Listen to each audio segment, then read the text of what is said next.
Alright. Cool. So, Alright, here. I will now give you to Marina, because okay. you're going to have this with her. Okay. Hi, Marina.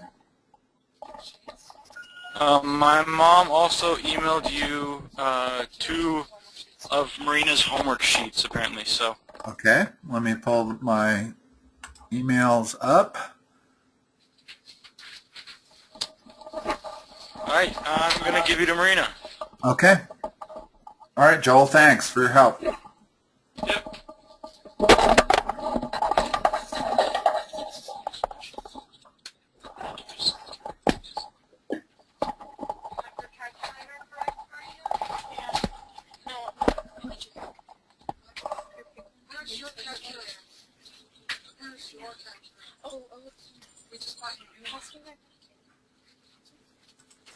Alright. Okay, hold on. Hold on. Hello? Hi, Marina. How are you? Good, and you? Good. So it looks like we got everything working. Good. Okay. And okay. So it looks like what we're doing tonight is transformations and translations and of parent functions. Yes. That sound familiar? Yeah. Okay. So let's look at number 1. Y equals quantity x minus 2 squared. What's the parent function of this? Well, first of all, let me ask you, what are they looking for here? Are they wanting you to just pick values for x, figure out what y is, plot that point, and connect the points? Hold on a sec. I have my... Or are they wanting you to know the parent function is y equal x squared? And They want us to find the vertex and the y-intercept first. okay.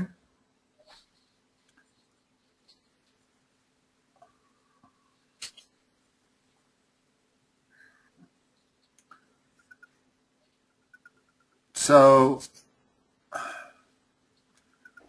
well, it's hard for me to think of this as anything but a translation of y equal x squared. To me, when I see this function, I say, well, I know what the parent function is. The parent function looks like this, right? That's y equal x squared. It's a parabola, okay? A parabola whose vertex is at 0, 0. However, because there's this minus 2 inside the parentheses, it means that it's a parabola that is shifted 2 units to the right. So instead of being the vertex being at 0, 0, the vertex would be, here's the parabola that would represent this function here. So I can see where the vertex is.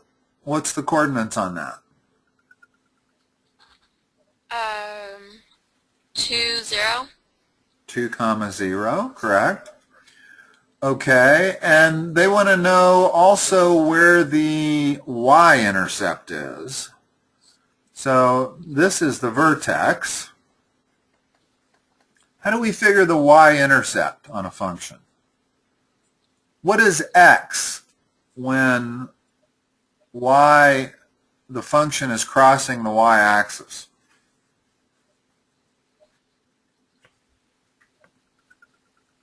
What is 0? Yeah. In other words, when they ask about the y-intercept is always where x equals 0. That's the y-intercept right there.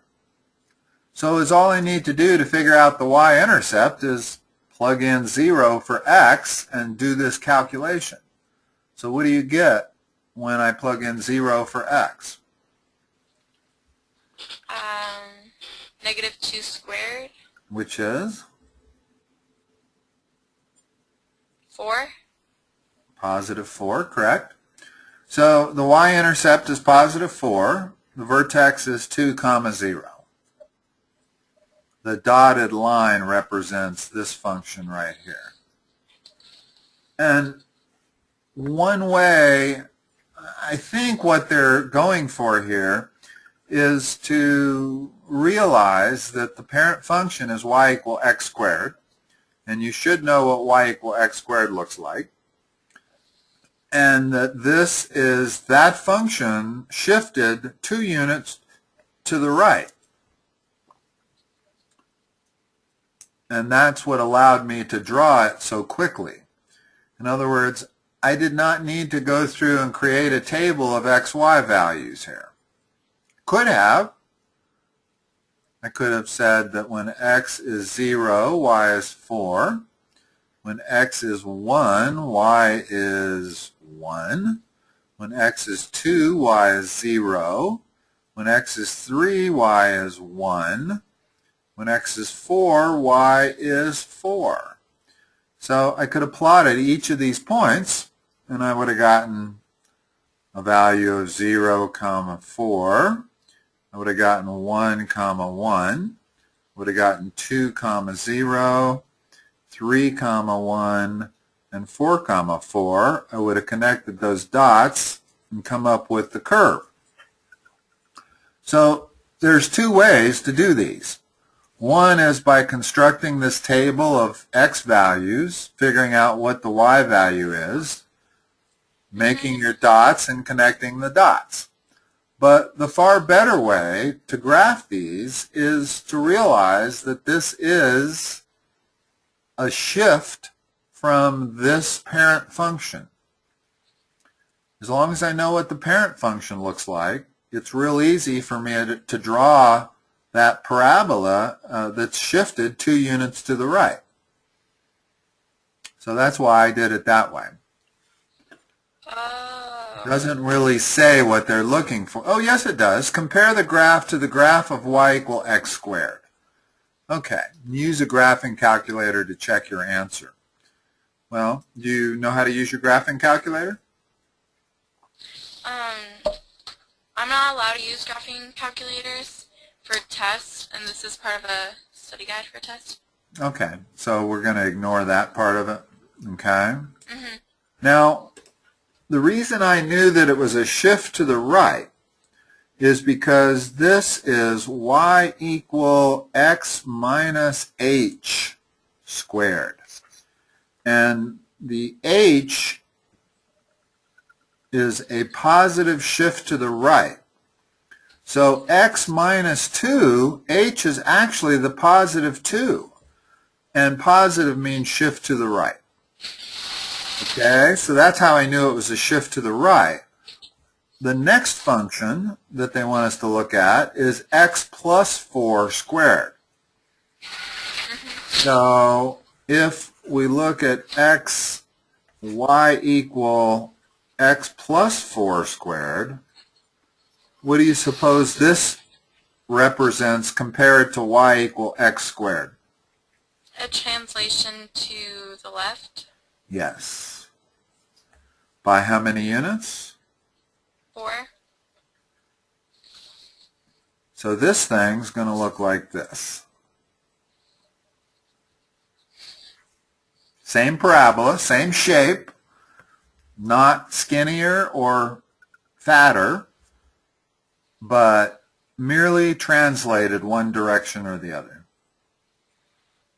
So what's the vertex on this?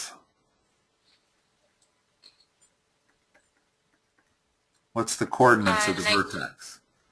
-4, 0. And what is the y-intercept? Did they ask for the y-intercept on this? No, but yes. you said something about it. So they want the y-intercept?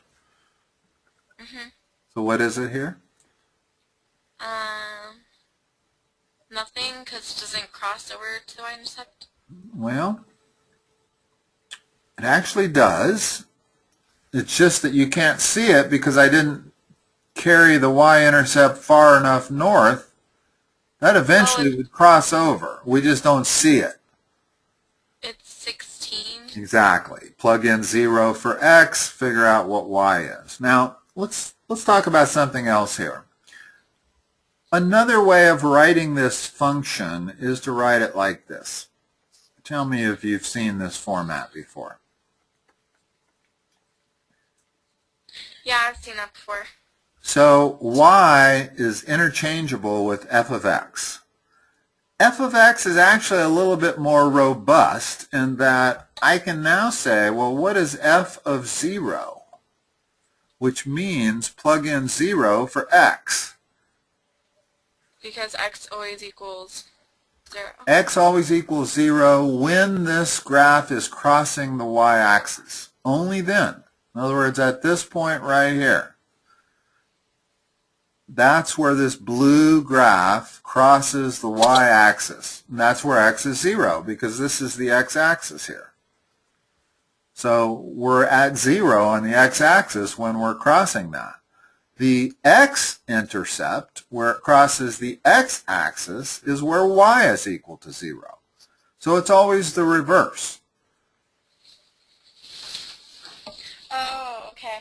Okay, notice that if I want to know where y is equal to 0, if I put 0 in there and I solve for x, that better be our vertex. And it is. X has to be minus 4 for this quantity to be 0. When x is minus 4, y is 0. So that's how you solve for your intercepts. You solve for x-intercepts by making y equal 0. You solve for y-intercepts by making x equal 0. And f of x is just another way of saying y. Only it's a little more valuable because it's hard to say, well, what is y when x equals 0? I have to kind of write it like this. If x equals 0, then y would equal 16. So if I'm using the language y equals something, I've got to write it like this. But if I'm using f of x, meaning this is a function of x, now I can say, well, f of 0 is 16, because f of 0 means that I'm going to substitute 0 for x. What would f of 1 be?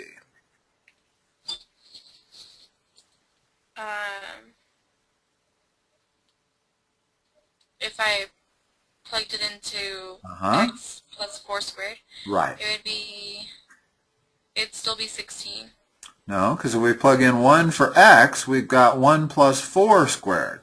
That's 5 squared, so that's 25.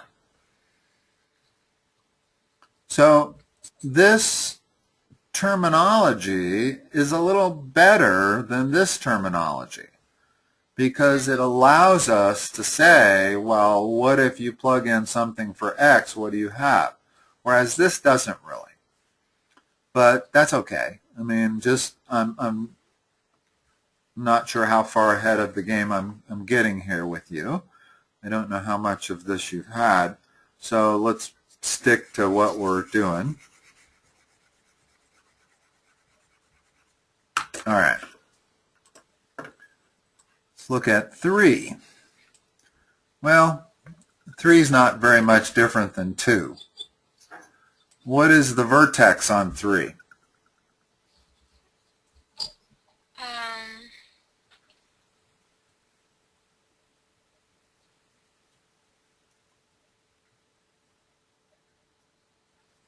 What was the vertex on 2?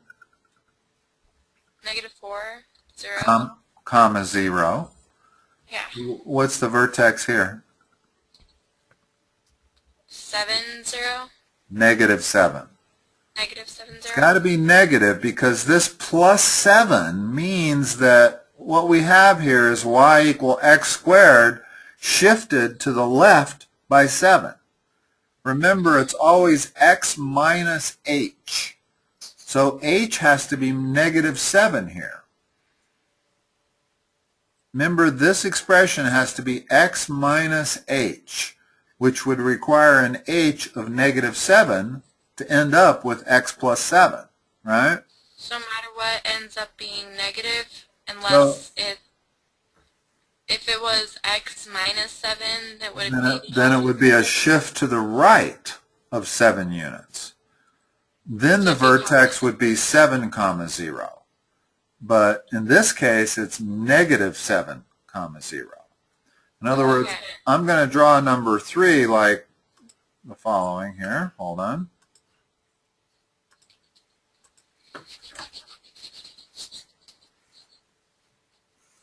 I'm always going to draw my parent function.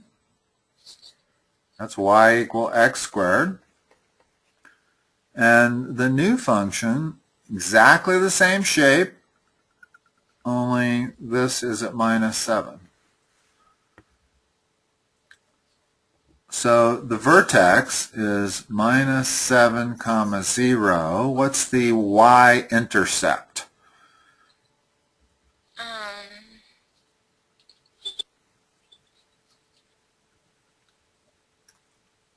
49. Correct. Okay, let's look at number 4. Number 4 is exactly like number 1, only it uses a number that's not a whole number, 3.5, instead of 2. So, but the principle is the same, exactly. In other words, it is the parent function, y equal x squared, shifted which way?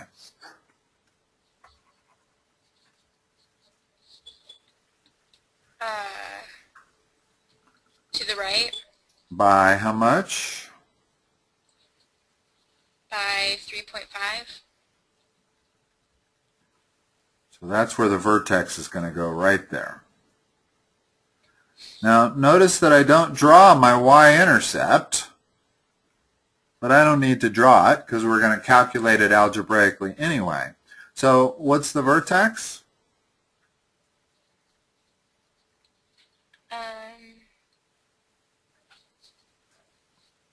3.5, 0. Correct. And what's the y-intercept?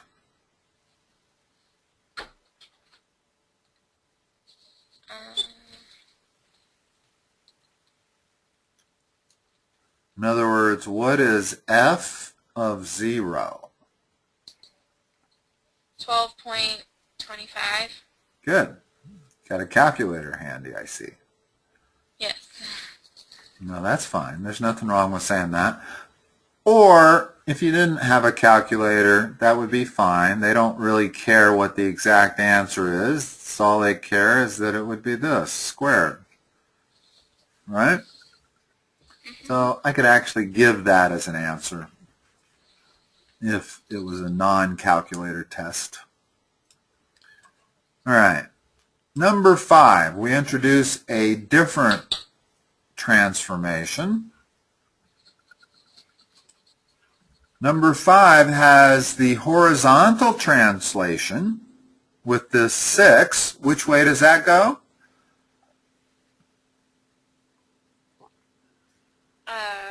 Left or right? Left. By 6 units. Yes. And then this 3 here is outside of the function. When you have y equal the parent function plus some number, this represents a vertical shift. So that if I say, okay, that's y equal x squared, well, what would y equal x squared plus 1 be? It would move, same shape, doesn't change the shape at all, just moves everything up by 1. Okay, so that's what... 6 to the left and 3 up. Exactly. In this case, because it's y equals x plus 6 squared plus 3. So let me draw the parent function. It's always a good idea to draw the parent function. Now I'm going to go to the left 6 units and up 3 units. So here's my new vertex, right?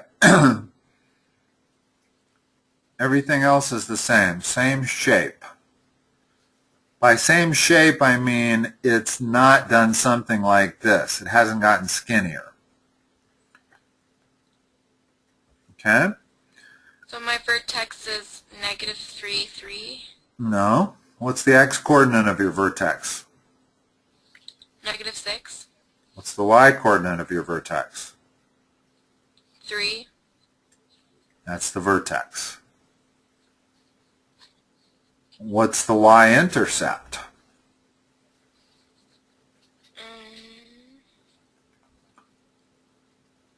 39. You got it.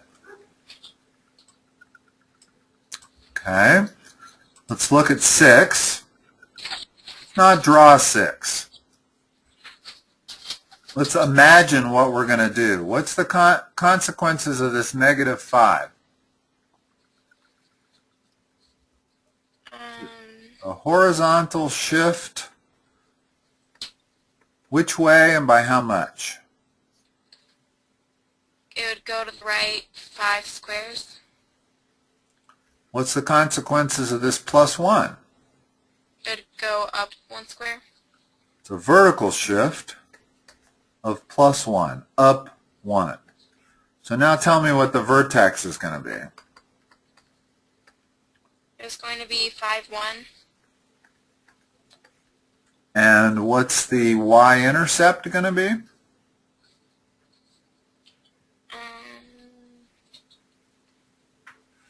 26. You got it. Okay. Well, these come from the big ideas. Oh, that's right. We went there. I've got that on my site if we need it. In other words, your mom may not have to take pictures of these. We can probably just pull it up. I think we did that last time, didn't we? We went to the... Yeah, but this comes from a different book, not Oh, an okay. online book. Okay. All right. So let's just answer this. What's happening to this graph here? What's happening to this parabola? Number 7. Oh, number 7. It's going left 2 squares and up 8 squares. Not up. That's a negative sign. Oh, down. So that's going down. So what's the vertex on this one going to be?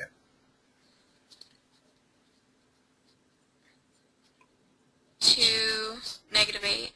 -2. Remember, we went left 2. Remember, the plus sign goes left, the minus sign goes right. So we went left 2, down 8. So our vertex is going to be -2, comma, -8. Where's the y-intercept?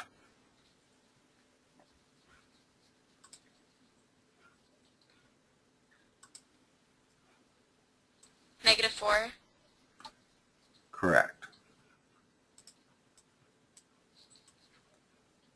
Okay. Now we introduce another thing here. I like the way they're doing these one at a time.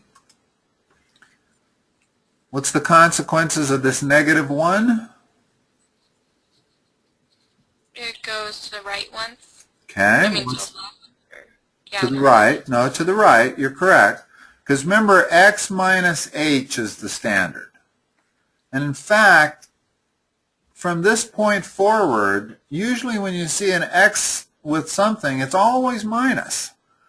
When you get into conic sections, it'll be x minus h. When you get into calculus, it's x minus h. So start thinking that this is the standard. Okay, so if h is a 1, in other words, h is +1 when I write this expression. Positive means a shift to the right. First of all, do you see why h is a +1?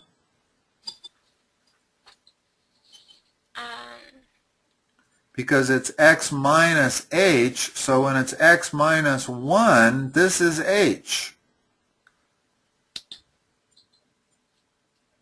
If it was x plus 1, then it would be x minus a minus 1. So when it's x plus 1, h is actually minus 1. But So when if it's negative, it's really positive. yeah, pretty much, yeah. You can think of it like that. And that's why x minus 1 is always shifted to the right. I mean, I prefer to make the translation that when h is positive, I shift to the right. When h is negative, I shift to the left. Notice this is a left shift. And this is a right shift. Okay? So we've got a shift to the right of 1. What else we got going on? What's the consequences of the minus 4?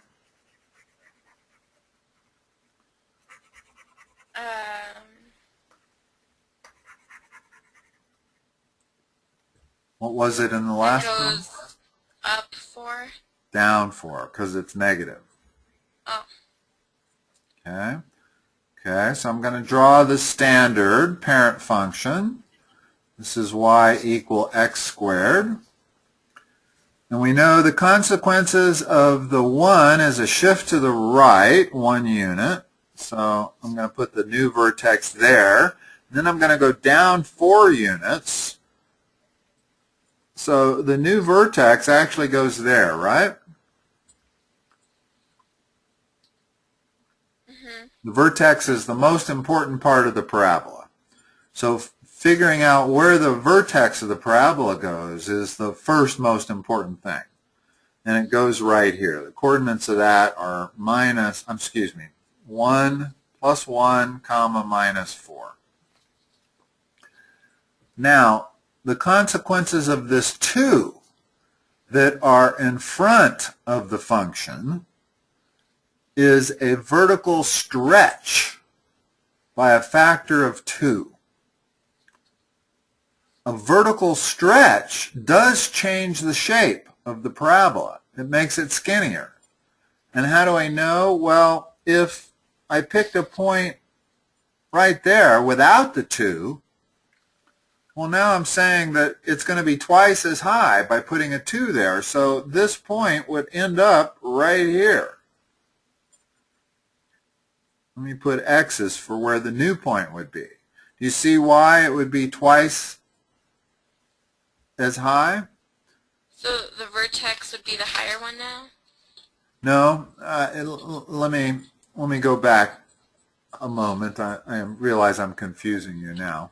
Let me erase that point here. Here's our vertex. But instead of copying this exact shape, I know that since it's been vertically stretched by a factor of 2, it's going to be skinny. It's twice as skinny as the other one. If it was 1/2 instead of 2, it would be fatter. It would look like that. So when you have a number greater than 1 in front of the function, it acts as a vertical stretch. So I start from my vertex at 1 comma minus 4, and I draw the same parabola, only twice as skinny. Notice that I've tried to make it so that these things are closer together by a factor of 2. Okay, so I still have the vertex. Didn't change the vertex at all. The vertex is still 1 comma minus 4. That 2 in front of the function did not change the vertex. But it does change the y-intercept. Where is the new y-intercept?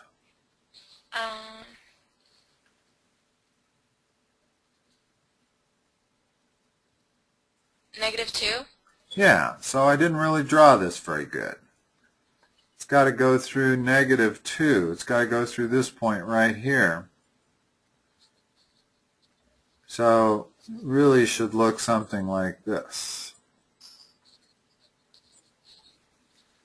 Now, is that all they asked for, was the vertex and the y-intercept? Or did they also ask for the x-intercepts? Um,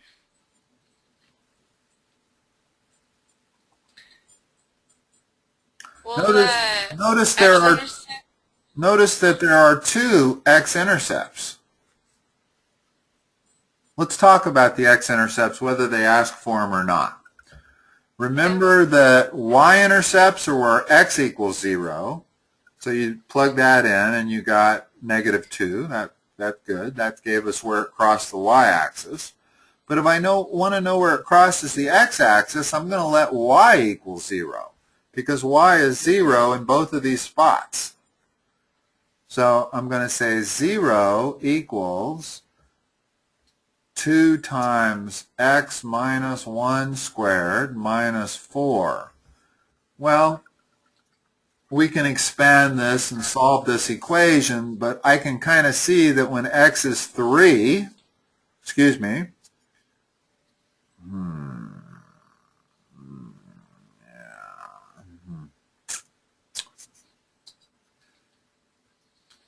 I am going to have to solve this.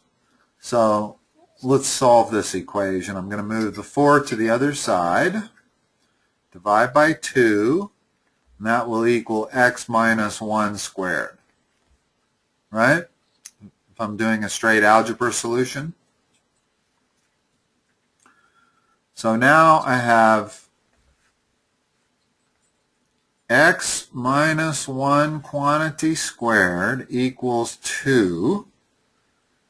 Now what am I going to do? What's the next step for solving this equation?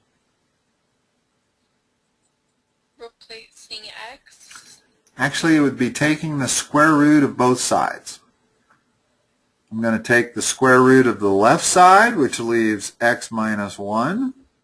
And I'm going to take the square root of the right side, which is plus or minus square root of 2. So now if I solve this for x, and this algebra might be a little bit above where you're doing, but Yeah, I haven't done any of that before. all right. Well, those are the two x-intercepts. That's probably why they didn't ask for x-intercepts on this, is because you get a plus square root of 2 plus 1 and a minus square root of 2 plus 1. And that's what these 2 points are right there. That's the plus square root of 2 plus 1. And this one over here is the minus square root of 2 plus 1, which is a negative number. All right, let's talk about number 9, which is another thing that they've done. I like the way they're introducing you to these translations and reflections. It's just important that you understand what each one does. So let's start with the ones that we know. What's the consequences of this negative x minus 4? What's the consequences of that?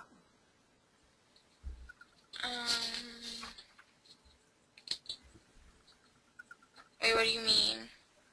It's a shift one way or the other. Oh, it'll shift to the right 4 squares. Okay. What's the consequences of this plus 2? It'll shift up 2 squares. What's the consequences of this 3?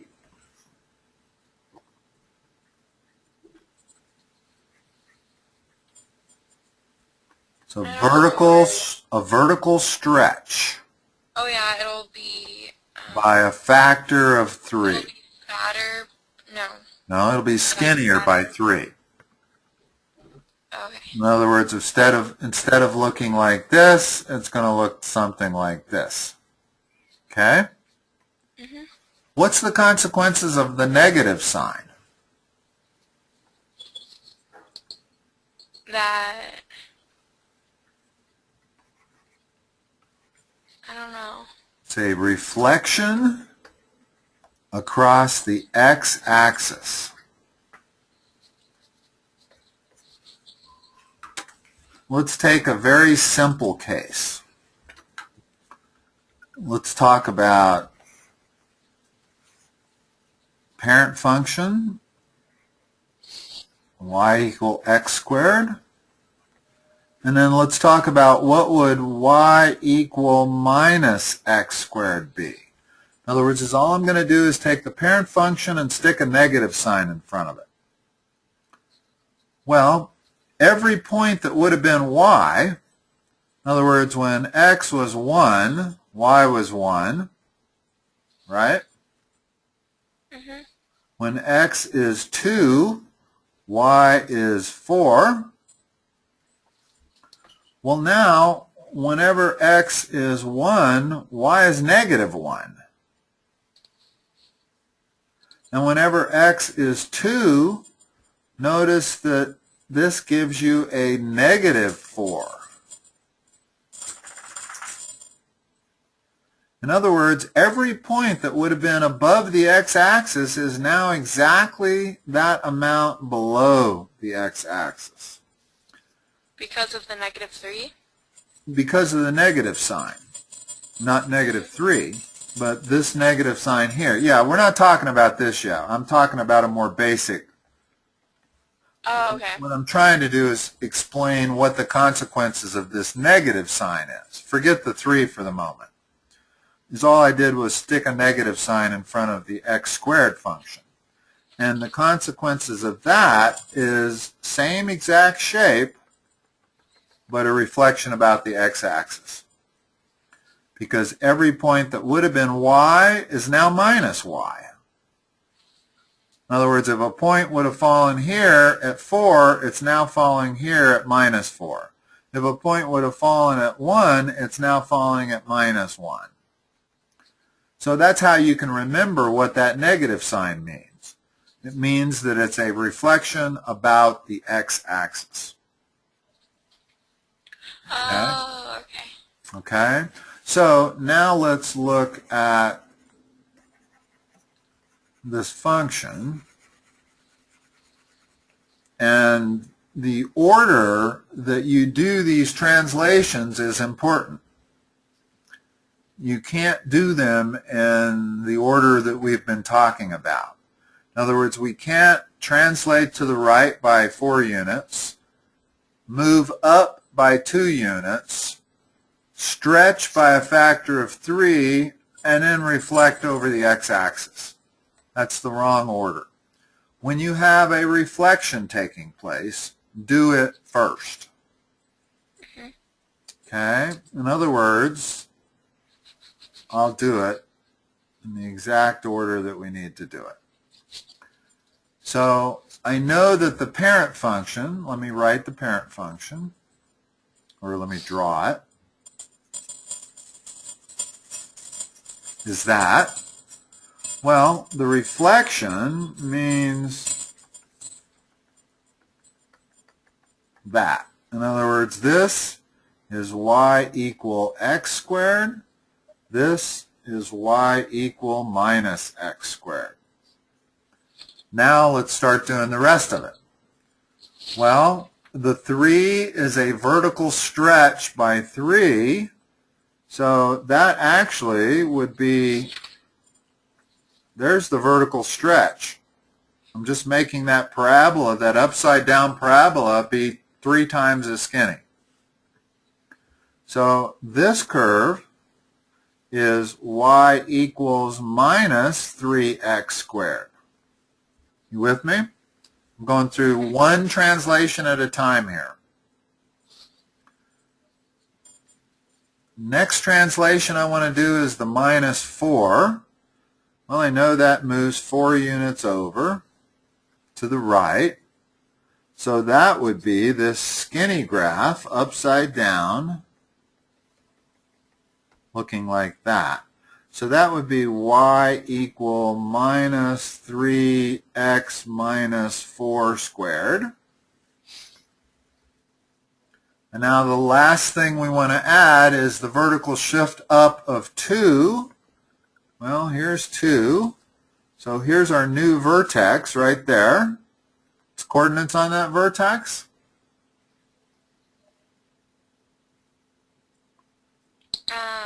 4, 2.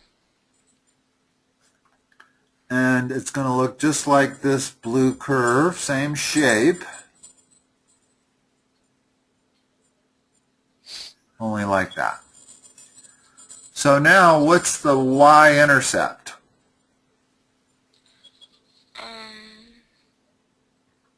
You can tell by looking at this curve that it's going to be a large negative number, right?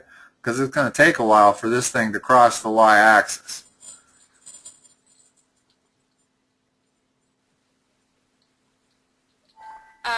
Negative 54.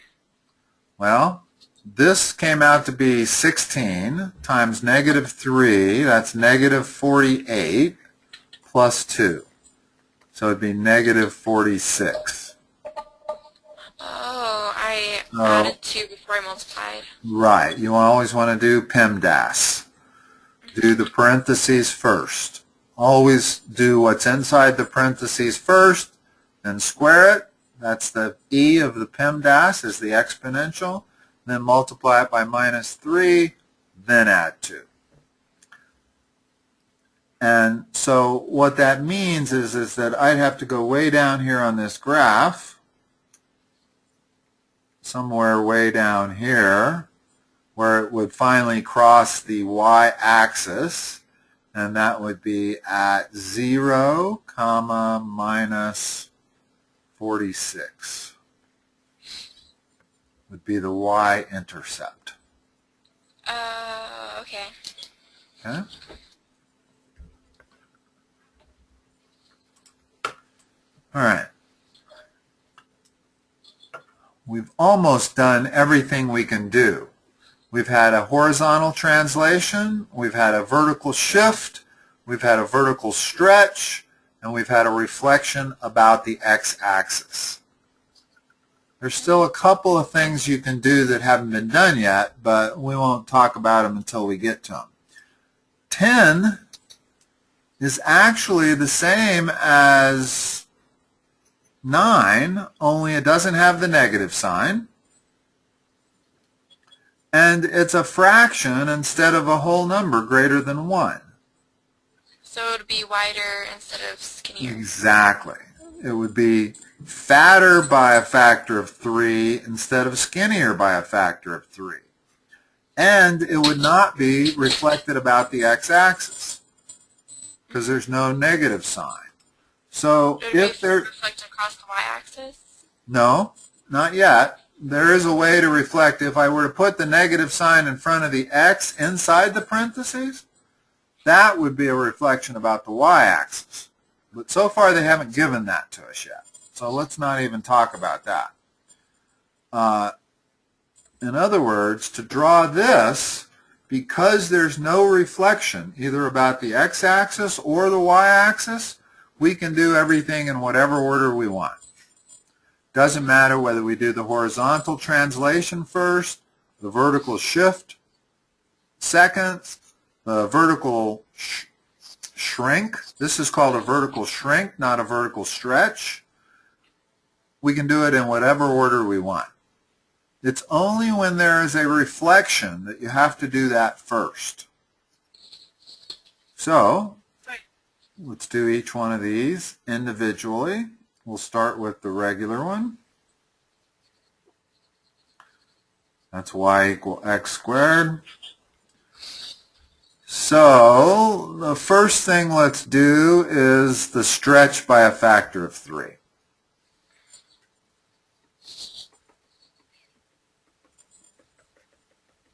Okay? It's about 3 times wider. What's the consequences of this? What do you mean? What's the consequences of the x plus 5?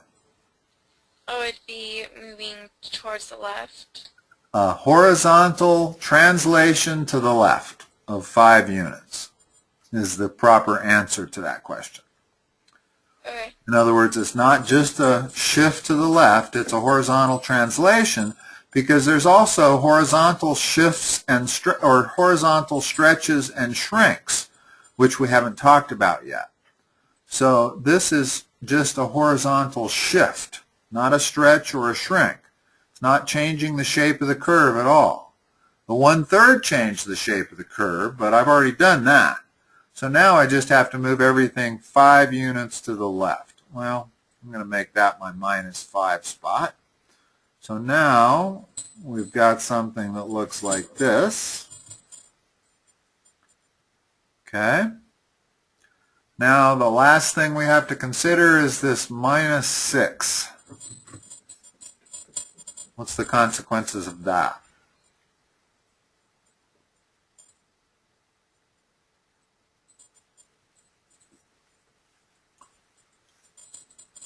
It's a vertical shift.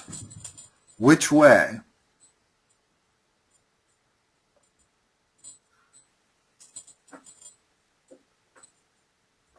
The negative means down, positive means up.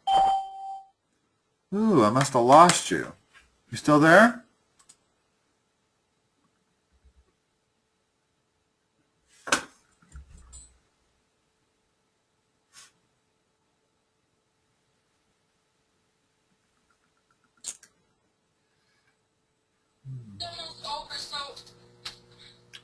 Ah, you're back.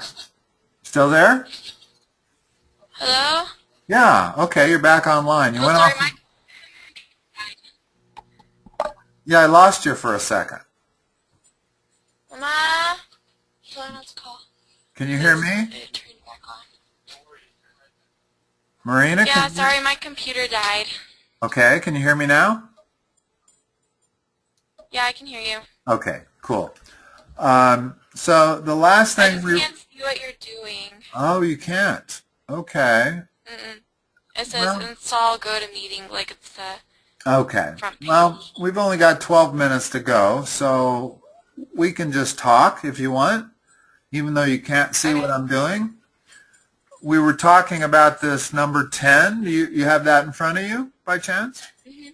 Okay, so you can see the function we're talking about, y equals 1/3 quantity x plus 5 squared minus 6. We discussed what the 1/3 does. We discussed what the plus 5 does. What does the minus 6 do? It moves the graph down 6. Right, the parabola. So now the parabola, I know you can't see what I'm drawing here, but I'm going to draw it anyway. So what's the vertex of the parabola now?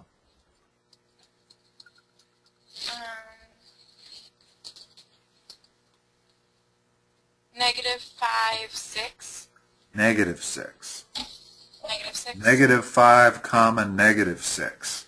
Remember, I moved everything down 6. So the vertex, which would have been sitting on the x-axis, is now sitting 6 units down from the x-axis. Well, notice that I can read the vertex directly off this thing without doing any graphing at all. The vertex is always h and k. When they give us y equals some number times x minus h squared plus k, the vertex is hk. Notice the vertex here, h was -5. It says x plus 5, but that means h is -5, and k is -6. So we can read the vertex directly off the function every single time. I don't have to do anything here. I know the vertex is at -5, -6 just by looking at this function. Where's the y-intercept?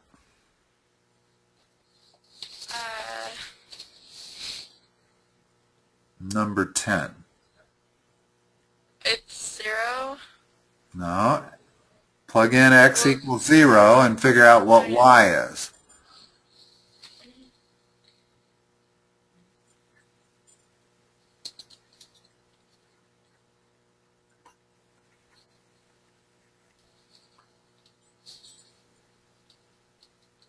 So x equals 0. We got 5 squared. Well, I did 25 divide. Well, I did That's 5 correct. times 5. You get 25, and then divided by 3. Right. Well, divided by 1/3 is 8.3. 2.333. Okay, and minus 6 equals 2.3333. So 2 1/3 is the y-intercept.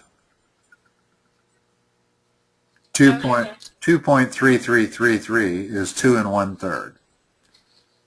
And that's where this will cross. Why does that not seem right? 25/3. I guess it is. It's probably the scale I'm using.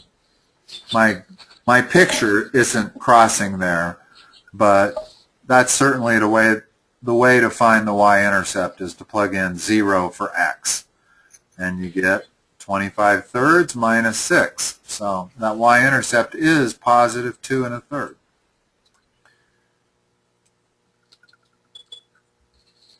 Okay, number 11. I think we can probably finish this session without you seeing my screen. I mean, one thing we could always, if we had like 45 minutes to go, I'd have you log off, log out of GoToMeeting, and then log back in.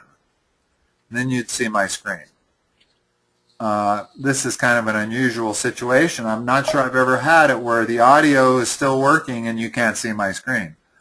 But given that we only have like 8 minutes to go, we can talk about these. Number 11. So f of x minus 9, how does that compare to g of x?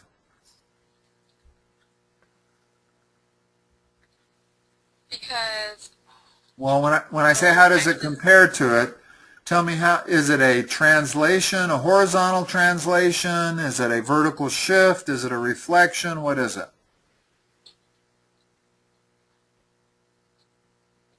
A horizontal translation. Correct. Of how many units and which direction? 9 to the right. Correct. Okay, now let's talk about 12. What's happening to g of x now? What's the 4 do?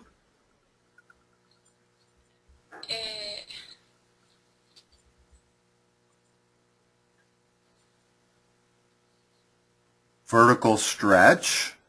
Oh yeah, it makes it skinnier, 4 times skinnier. Well, we don't know if it makes it skinnier or not. We don't know what f of x is.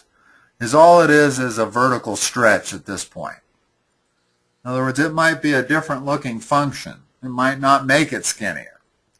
But because they don't tell us what f of x is, we're no longer talking about x squared as being f of x.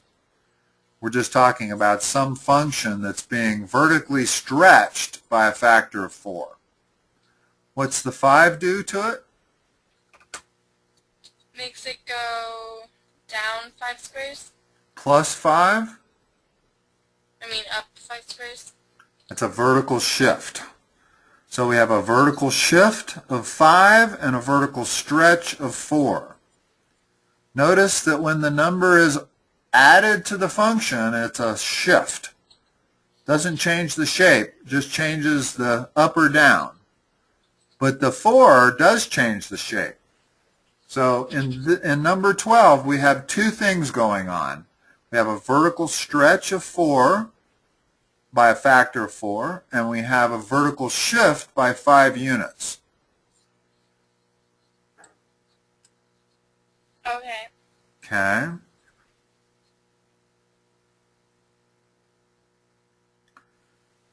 $13.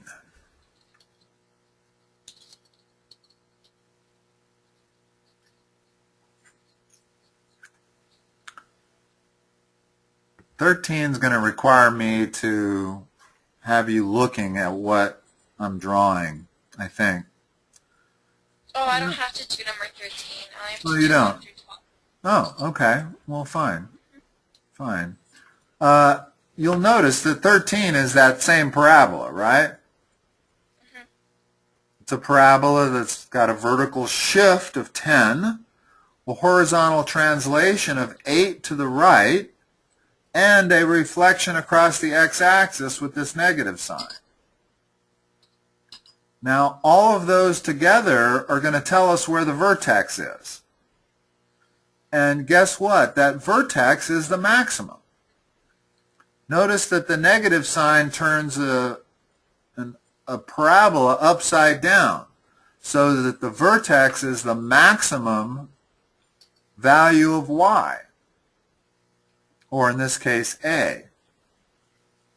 So finding the vertex would be critical, and we can tell that the vertex is at 8, 10 just by looking at it. And we can tell this vertex is at 13, 9.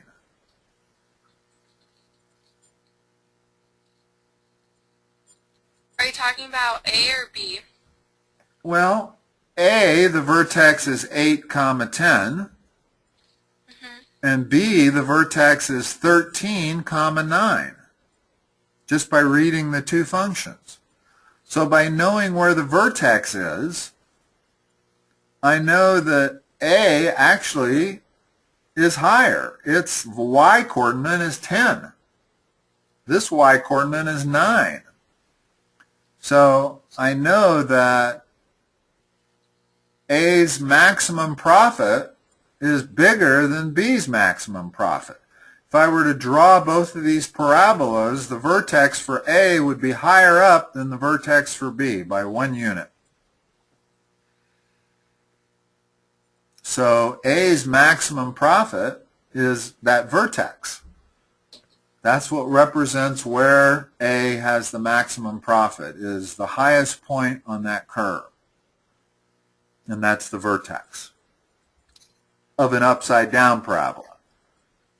A normal parabola, like we've been plotting y equal x squared, the vertex is the lowest point on the curve.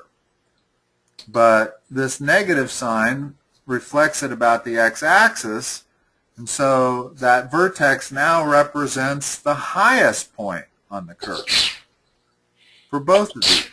Bless you. Thanks. All right. Well, that's probably a good place to stop. And we can pick up again. It looks like you have another appointment scheduled for Saturday at 4. Yeah, I think so.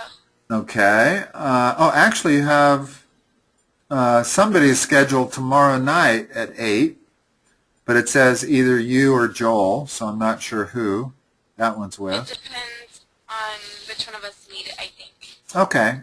So we have appointment tomorrow night at 8 and then another one Saturday at 4. And in the future, I will just text you the meeting ID number to this phone number 870. Is that a landline or a cell phone? 4744. That's my mom's cell phone. Okay, so she can receive texts. Yes. So if I was going to text you the meeting ID number, I should text it to her number, and she can give it to you? Okay.